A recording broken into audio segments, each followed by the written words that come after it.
Hey guys, it's the Tominator, and today we're going to discuss a taboo topic in bodybuilding. This is the giant elephant in the room that nobody seems willing to talk about, whether that's the league owners and judges, the sponsors and show promoters, or the bodybuilders themselves. This is bad for business on all fronts. But thankfully, I'm not beholden to any of these entities, so I can speak on it openly to an extent. And this is, of course, the drug game.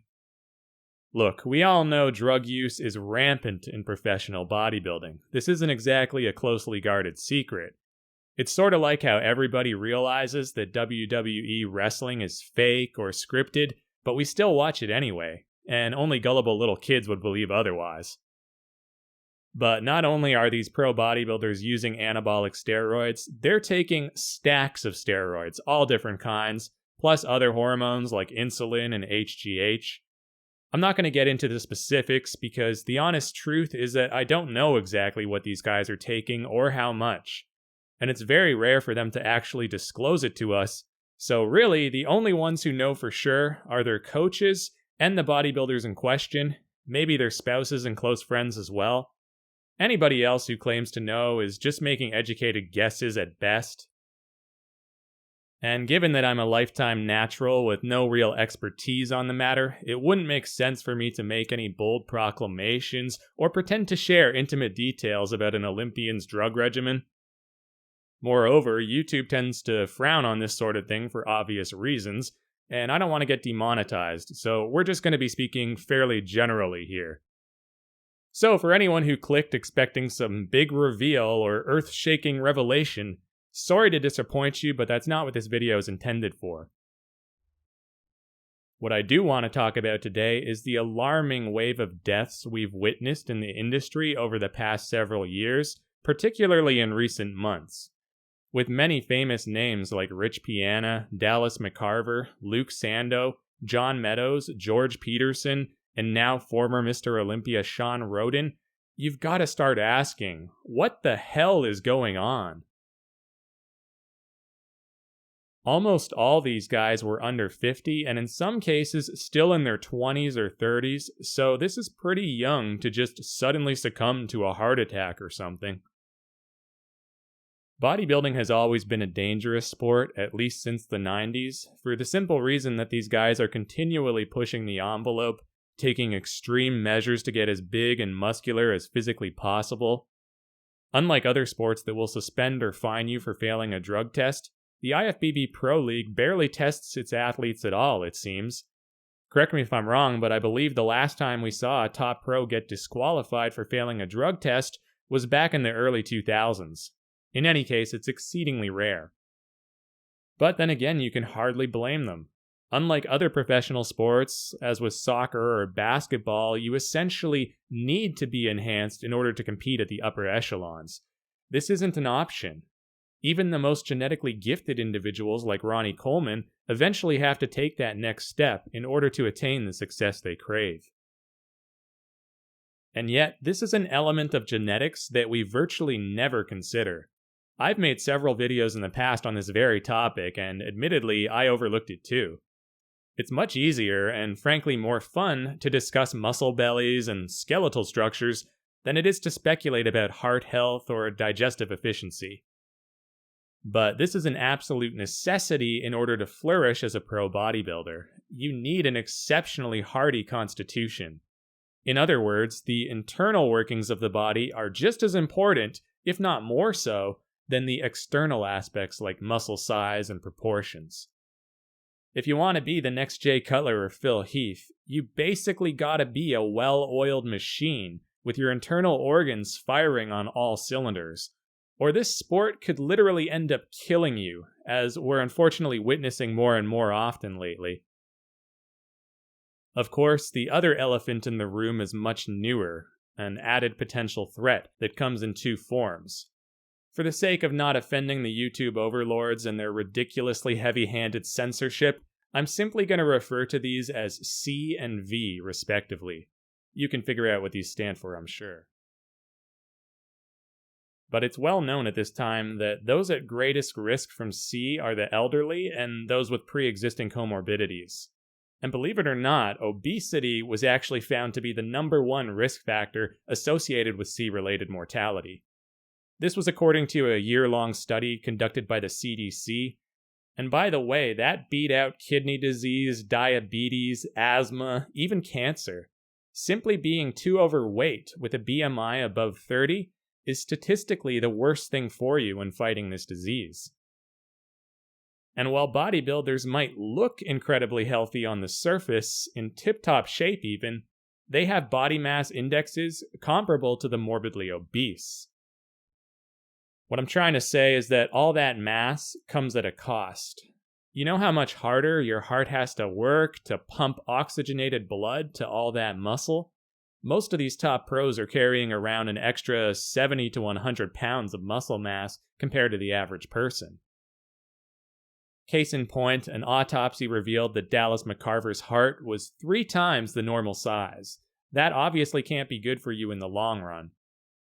In addition to its strain on the heart, elevated testosterone levels increase blood pressure and can be very taxing on the liver and kidneys, which almost certainly played a part in Flex Wheeler having to retire somewhat prematurely back in the early 2000s.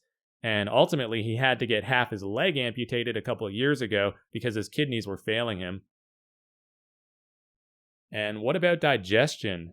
You think it's easy to process 3 or 4 or 500 grams of protein daily? I don't care how big you are or how much the drugs are helping to boost your metabolism and increase absorption, that's not healthy. These sorts of things take a tremendous toll on the body over time. It's actually remarkable that any of the Mass Monster Olympia contenders from the past 20 years are still alive, given what they put themselves through. Furthermore, certain compounds like tren, for example, are notorious for making it difficult to breathe, even under ordinary circumstances. You can witness this when watching some of these monsters work out. They'll do like 12 reps on shoulder presses and be huffing and puffing like they just ran a 100-meter dash. That's not poor cardio, that's the drugs. So, of course, anything that negatively impacts one's ability to breathe is not going to be ideal when fighting off a respiratory virus like the one we're dealing with now.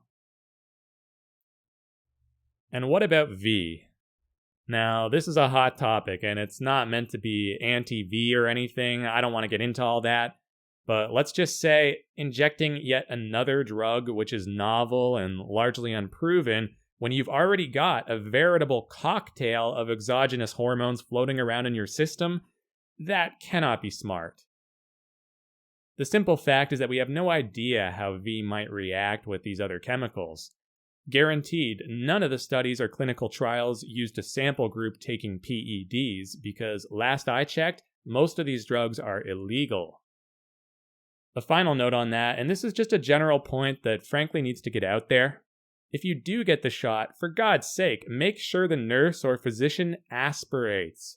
If you don't know what that means, basically it involves retracting the syringe to see if it draws blood. This is to ensure that they didn't inadvertently hit a blood vessel. V is supposed to be administered intramuscularly, not intravenously. And from what I've been hearing lately, a lot of the peri and myocarditis side effects appear to be related to accidental intravenous injections. Look, I'm not a doctor, but I do follow channels of people who are doctors and are therefore qualified to speak about this, and there's virtually no downside to aspirating other than the mild discomfort of having the needle remain in your arm for an extra couple seconds. Compared to the potential, albeit rare risk, of a misplaced injection, that seems like a pretty sound trade-off to me. Anyway, as far as bodybuilding's concerned, my prediction is this. Until the IFBB cleans up their act and pushes the competitors to downsize, or at least not come in so dry and depleted, we're going to continue to see a lot more deaths in the months and years to come, especially given the compounding influence of C and V. To clarify, I'm not suggesting that C or V was the direct cause of death. All I'm saying is that these things represent additional stressors that could be contributing factors. In some of these more recent examples, they may well have been the final straw that broke the camel's back. Going forward, maybe it's the sport itself that needs to die, or at least be drastically reformed so that lives can be saved. because obviously in its current state, this isn't working. It's a shame because bodybuilding at its core is very healthy. Eating a whole foods, nutrient-rich diet, doing resistance training a few times a week, this is great stuff and way better than sitting on the couch eating potato chips like a fat slob. But when taken to these extraordinary and dangerous lengths, it makes a mockery of true health and fitness and reduces its quote-unquote athletes to little more than specialized drug abusers. For that reason, I think classic physique represents a reasonable compromise where a little enhancement is beneficial, but not so much as to destroy the human body from within. It's also already doing a great job at restoring the art of bodybuilding by bringing back that classic shape and posing. So while it may not be as freaky or exciting as the open class, this is probably the direction that pro bodybuilding needs to go in order to sustain itself in the long run. Because the open division has essentially become a death cult. And I, for one, am growing tired of promoting it, only to watch many of its most beloved personalities and rising superstars drop off like flies, sacrificed like lambs before the altar. And then we all move on within a week and start talking about the next contest.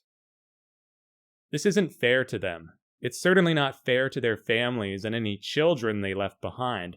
And it's not good for the kids and young men looking up to them as role models. This is a wake-up call, guys. It's time for a change. And I sincerely hope that change will come sooner rather than later.